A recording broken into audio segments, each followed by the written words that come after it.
Assalamualaikum warahmatullahi wabarakatuh. Saya Riki Firmansyah dari kelas 11 MIPA 3, nomor absen 28. Dalam kesempatan kali ini, saya akan mempresentasikan tentang manfaat pemberian ASI eksklusif bagi bayi dan teknologi reproduksi. Manfaat memberikan ASI eksklusif pada bayi. Pertama, sistem kekebalan tubuh bayi lebih kuat. Mengapa? Karena ASI mengandung zat antibodi pembentuk kekebalan tubuh yang bisa membantunya melawan bakteri dan virus.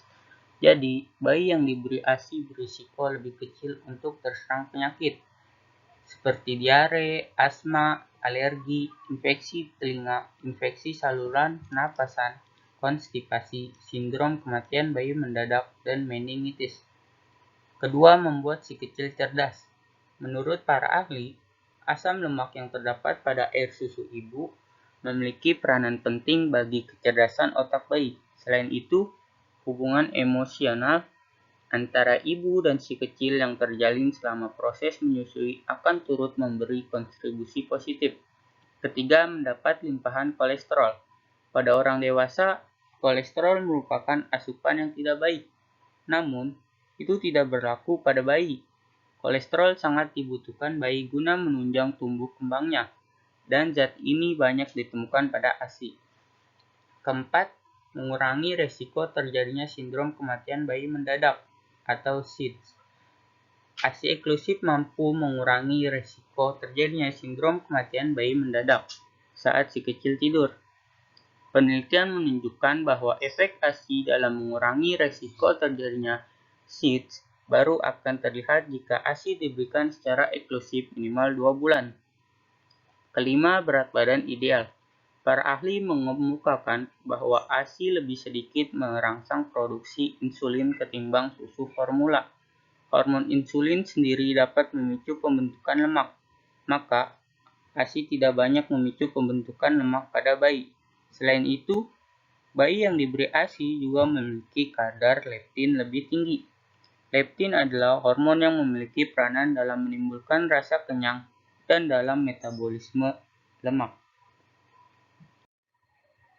Pengertian teknologi reproduksi. Teknologi reproduksi adalah ilmu reproduksi atau ilmu tentang perkembangbiakan yang menggunakan peralatan serta prosedur tertentu untuk menghasilkan suatu produk atau keturunan. Teknologi reproduksi yang telah banyak dikembangkan meliputi inseminasi buatan, perlakuan hormonal, donor sel telur dan sel sperma, kultur telur dan embrio, pembekuan sperma dan embrio, GIF atau gamete intrafallopian transfer, ZIF atau zygote intrafallopian transfer, IVF atau in vitro fertilization, parthenogenesis, dan cloning. Dalam video kali ini, yang akan saya bahas adalah inseminasi buatan, bayi tabung, dan cloning. Inseminasi buatan. Inseminasi buatan adalah salah satu prosedur medis untuk mengatasi masalah kesuburan atau infertilitas.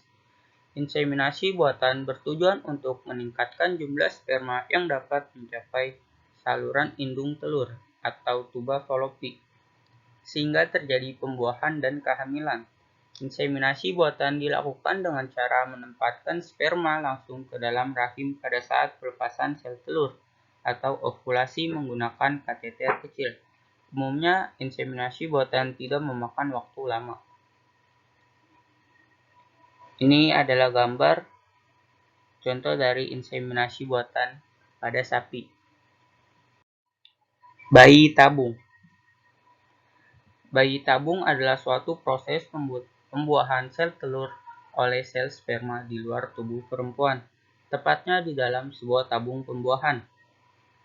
Setelah sel telur sudah berhasil dibuahi dan menghasilkan embrio, maka akan dipindahkan ke dalam rahim.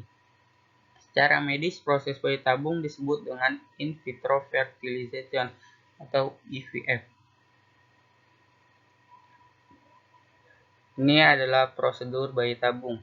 Pertama yaitu pengobatan, kedua pengambilan telur, ketiga pembuahan dengan mempertemukan sel sperma dan sel telur di dalam cawan atau konvensional, keempat penanaman embrio.